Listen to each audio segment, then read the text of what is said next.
Assalamualaikum warahmatullahi wabarakatuh. Sebelumnya saya memperkenalkan diri terlebih dahulu. Perkenalkan, nama saya Muhammad Dedi Setiadi dari kelas TI2C dengan NIM C030321068. Di sini saya memenuhi ujian akhir semester, yaitu tugas besar berupa video penjelasan tentang perancangan basis data penjualan produk sepatu. Sebelum masuk ke inti dari videonya, pertama-tama saya akan menjelaskan terlebih dahulu apa itu basis data. Basis data adalah kumpulan informasi terstruktur yang terorganisir dalam bentuk data.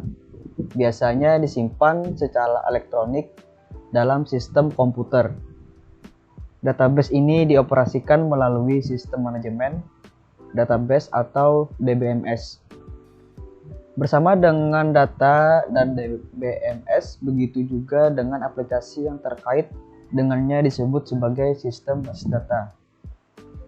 Nah, di sini saya akan menjelaskan apa itu ERD.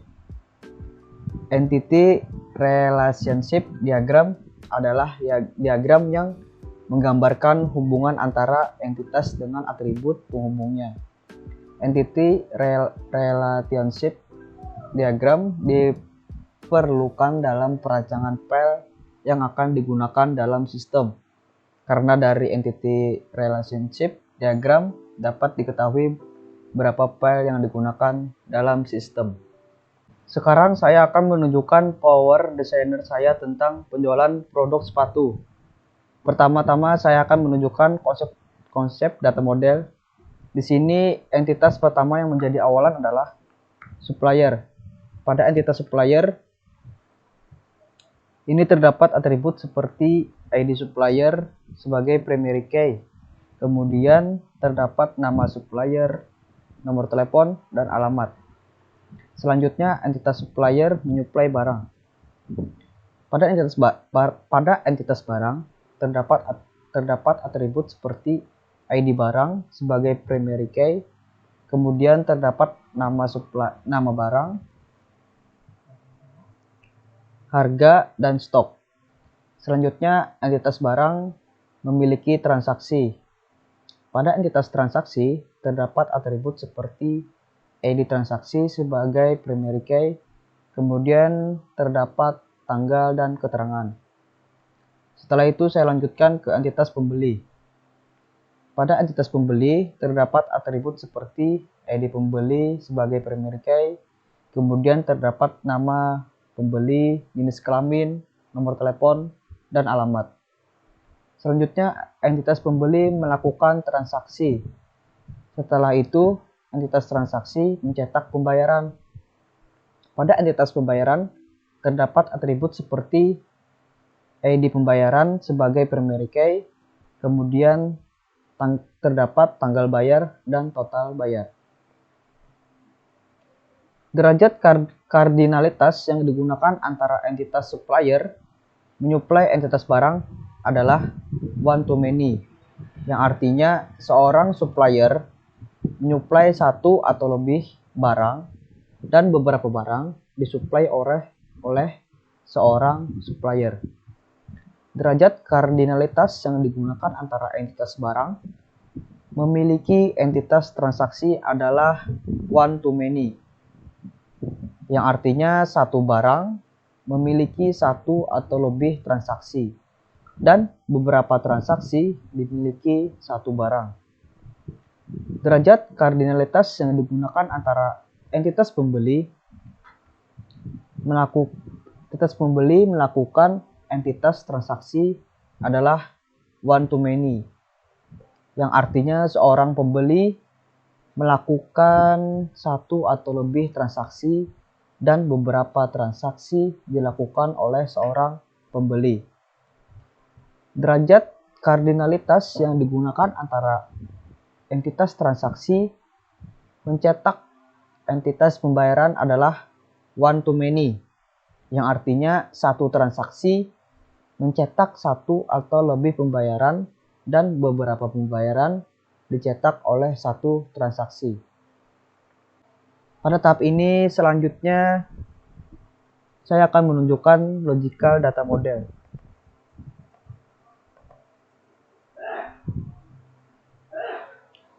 Pada tahap ini terdapat perubahan, yaitu adanya penambahan berupa foreign key di masing-masing entitas yang mempunyai hubungan kardinalitas one to many. Entitas yang mendapatkan perubahan berupa penambahan foreign key yaitu entitas barang. Terdapat atribut tambahan berupa ID supplier sebagai foreign key. Entitas transaksi terdapat dua atribut tambahan berupa ID barang dan ID pembeli sebagai foreign key yang masing-masing merupakan primary key dari entitas barang dan entitas pembeli. Entitas pembayaran terdapat atribut tambahan berupa ID transaksi sebagai foreign key. Terakhir, saya akan menunjukkan physical data model. Pada tahap ini, maksud dari physical data model adalah untuk memperbaharui rancangan dari konseptual dan logical data model dan menunjukkan hasil akhir dari rancangan yang telah selesai dibuat. Physical data model juga mereferensikan hubungan antara primary key dan foreign key agar siap diimplementasikan menjadi basis data yang sebenarnya. Nah, selanjutnya saya ingin menjelaskan sistem operasi saya yang telah dibuat. Sekarang masuk ke aplikasi SAM.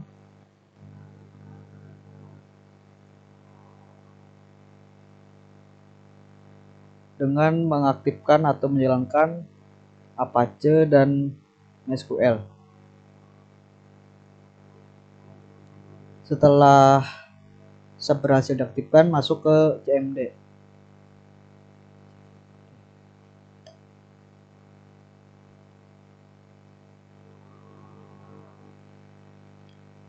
Masuk ke directory dengan menggunakan cd MySQL.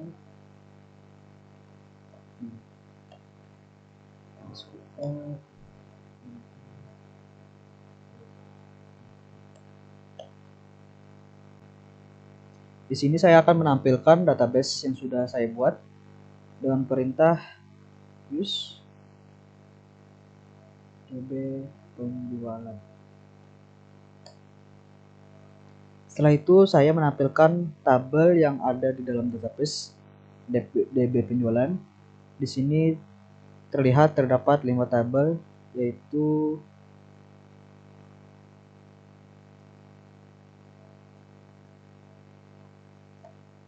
TBL barang, TBL pembayaran, TBL pembeli, TBL supplier, dan TBL transaksi. Kemudian saya akan menampilkan struktur dari tabel yang ada di database penjualan dengan perintah dash. Misalkan saya akan menampilkan tabel supplier. Perintahnya dash tabel.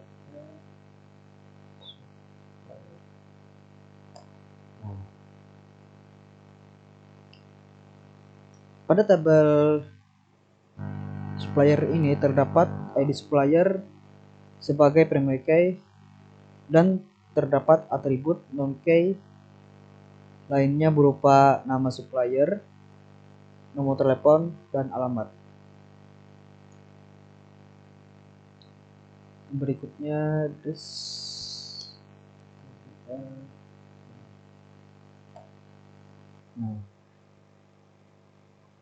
pada tabel barang terdapat ID barang sebagai primary key dan ID supplier sebagai foreign key serta atribut non-key lainnya berupa nama barang, harga, dan stok. Berikutnya transaksi.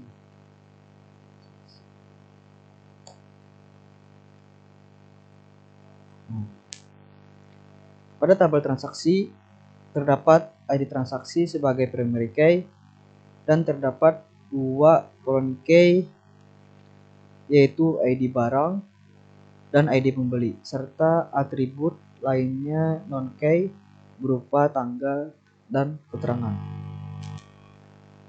Selanjutnya terus pembeli.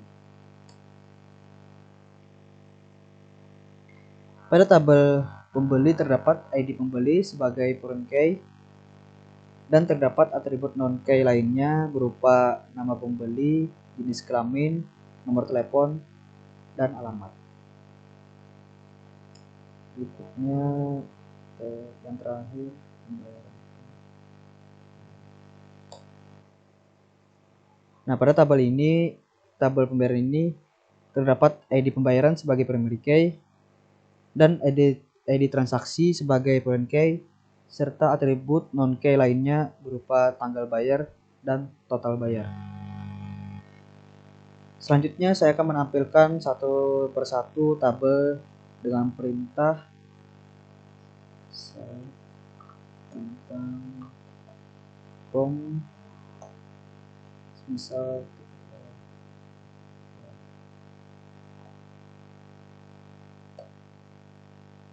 Nah, ini adalah tampilan dari isi data dari tabel barang. Kemudian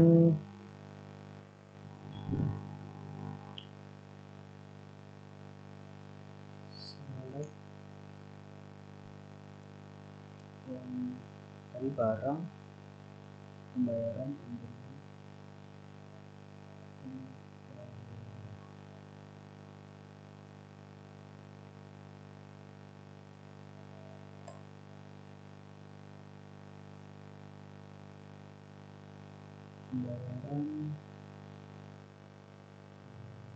pembayaran supaya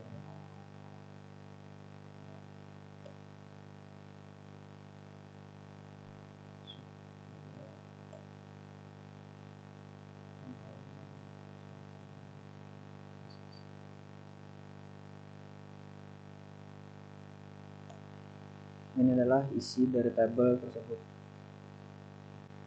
Nah, berikutnya pertama-tama untuk menambahkan isi data baru, kita harus menentukan terlebih dahulu tabel yang tidak mempunyai foreign key.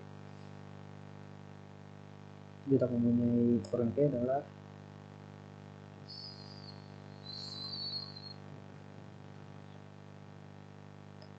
nah, di sini tidak ada foreign key-nya. Sini tabel yang tidak terdapat foreign key adalah tabel supplier. Sebelum menambahkan, kita menampilkan isi dari data tabel supplier.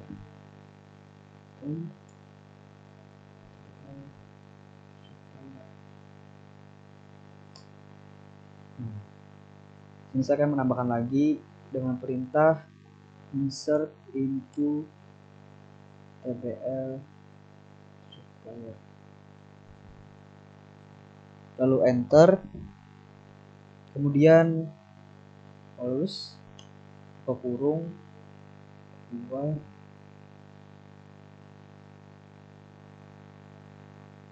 Kemudian isi data sesuai atribut yang ada. Misalkan ID supplier terlebih dahulu.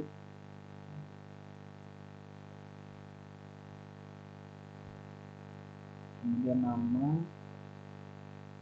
misal nama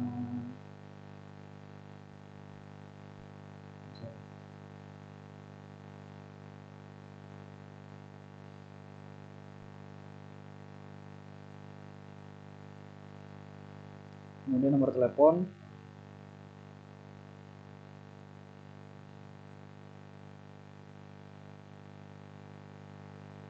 yang terakhir alamat.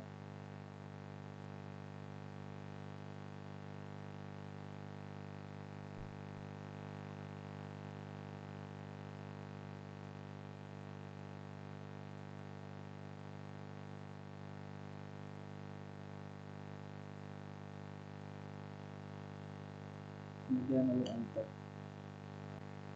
Setelah selesai mengisi atribut yang ada, pastikanlah terlebih dahulu dengan menggunakan perintah select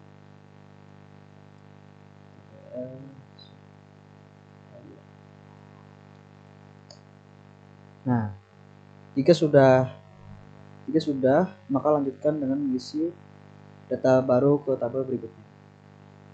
Kemudian, bagaimana kalau hanya ingin menampilkan kolom nama dan jenis kelamin saja pada tabel TBL pembeli? Perintahnya adalah select nama, koma,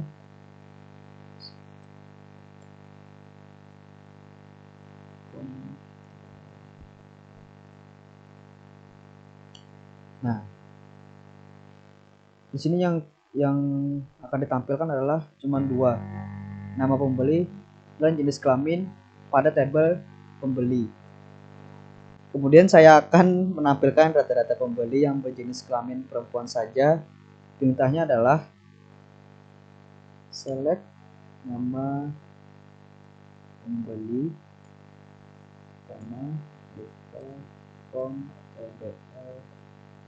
pembeli, kemudian enter, where jenis kelaminnya,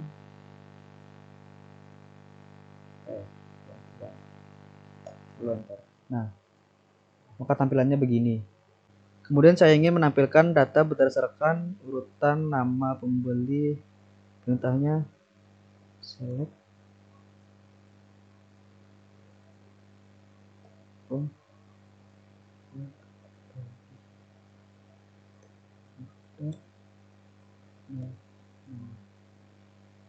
nama pembeli,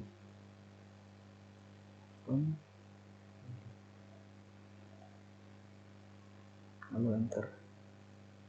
Nah, di sini berurutan dari A sampai Z. Dan bisa juga berurutan terbalik atau descending dengan perintah select from TBL enter order by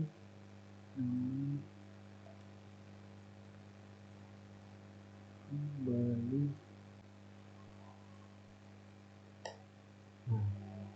Di sini berurutan dari abjad Z ke A.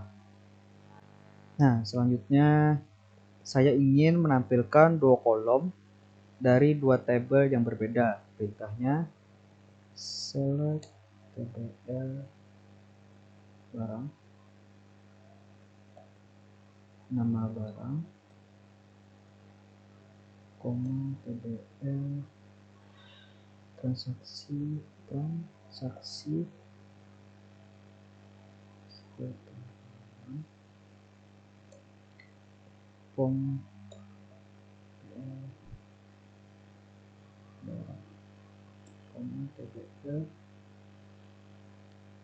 transaksi.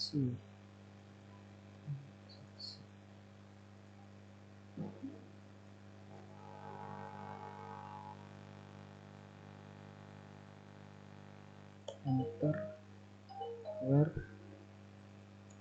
TBL barang .id barang kemudian TBL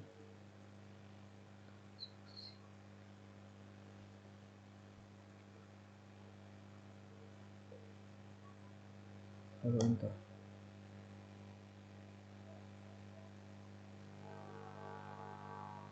Nah, sini tampilan dua kolom dari dua tabel yang berbeda. Selanjutnya saya ingin coba menampilkan tiga kolom dari tiga tabel yang berbeda. Perintahnya select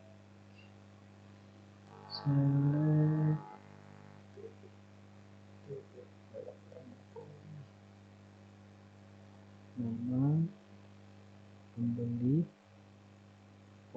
TBL transaksi TBL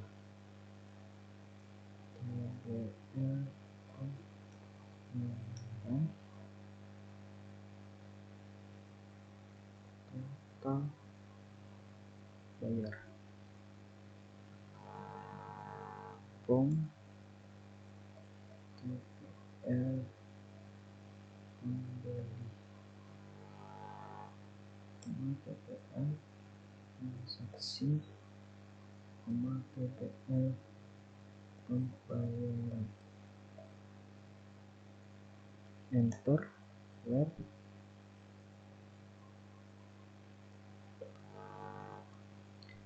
TPL pembayaran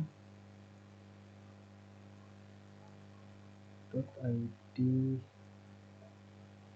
transaksi sama dengan TPL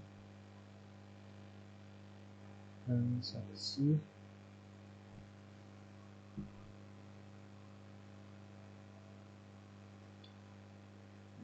.id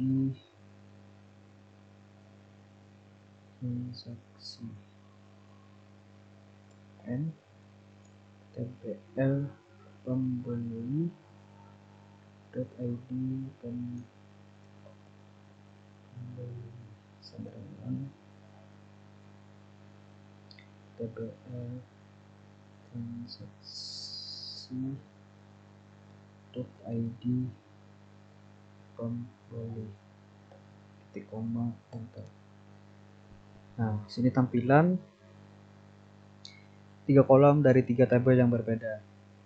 Dan untuk percobaan terakhir, saya akan mencoba menampilkan nama barang yang tidak dibeli dari tabel transaksi. Perintahnya adalah select TBL barang, klik nama barang from TBL barang, TBL transaksi, enter. Where TBL barang .id barang not in kurung select TBL transaksi .id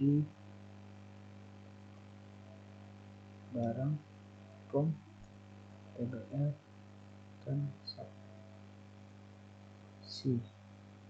enter. Where TBL barang .id barang sama dengan TBL transaksi .id barang terkurung. Nah, karena nama barang tersebut terjadi perulangan, maka saya akan menggunakan penambahan perintah yaitu distinct untuk mengurangi pemrosesan data. Perintahnya tadi saya menambahkannya di setelah select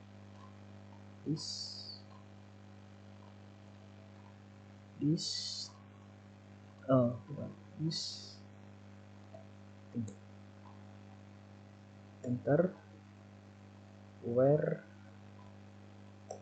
nah, maka tampilannya akan seperti ini agar tidak ada pemrosesan data. Itu saja penjelasan dari saya. Sekian, terima kasih. Apabila ada salah atau pengurangan, mohon dimaafkan. Wassalamualaikum warahmatullahi wabarakatuh.